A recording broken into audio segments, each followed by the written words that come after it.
নমস্কার বন্ধুরা, আমাদের টু সিস্টার্স ডিভোশনাল চ্যানেলের পক্ষ থেকে আপনাদের সবাইকে আন্তরিক শ্রদ্ধা। আশা করি সবাই ভালো আছেন। সবাই ভালো থাকুন, সুস্থ থাকুন, আনন্দে থাকুন। শ্রীহরির শ্রীচরণে সবার জন্য এই প্রার্থনা রইল। আমি শ্রীমদ্ ভাগবত থেকে আপনাদের পাঠ করে শোনাচ্ছি। আমি দশম স্কন্ধ থেকে পড়ছি, বিভিন্ন ছোট ছোট পর্বে আমি আপনাদের পাঠ করে শোনাচ্ছি। আজ আমরা যে বিষয়টা শুনব সেটা হচ্ছে ভগবান শ্রীকৃষ্ণ। তিনি তো জন্মগ্রহণ করেছেন সাধারণ বালকের মতোই। তিনি মা যশোদা ও নন্দরাজের ঘরে তিনি বড় হচ্ছেন।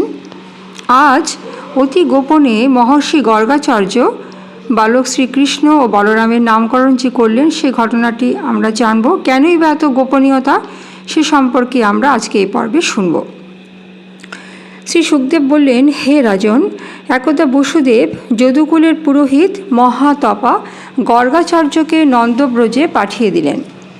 নন্দ যথাবিধি তার অর্চনা করে বললেন, মহাত্মন, আপনার ন্যায় মহৎ ব্যক্তিরা জগতের মঙ্গলের জন্যই আসেন।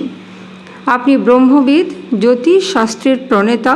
কৃপাপূর্বক আপনি এই বালক দুটির নামকরণাদি সংস্কার সম্পাদন করুন।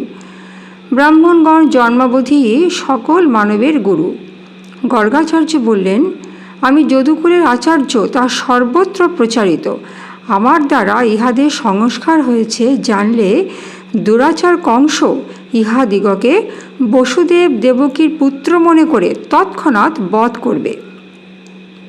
উভয়ে পরামর্শ করে গোপনে অতি নির্জনে আত্মীয় স্বজনেরও অজ্ঞাতসারে বালকদ্বয়ের নামকরণ স্বস্তিবাচক পূর্বক নির্বাহ করলেন।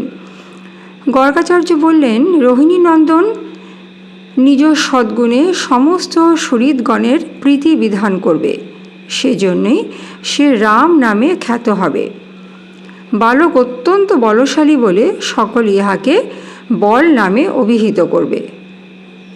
বালক বসুদেবাদির সহিত তোমাদিগকে একই দৃষ্টিতে দেখবে, সেই জন্যই শঙ্কর্ষণ নামে খ্যাত হবে।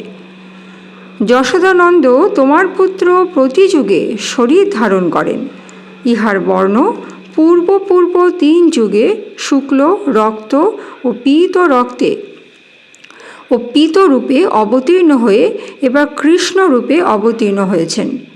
ইনি পূর্বে বসুদেব হতে অন্যত্র জাত হয়েছিলেন, এই জন্য ইনি বাসুদেব। ইহার বহু নাম ও রূপ। ইনি গোকুলের সকল উপদ্রব দূর করে তোমাদের মঙ্গল বিধান করবেন।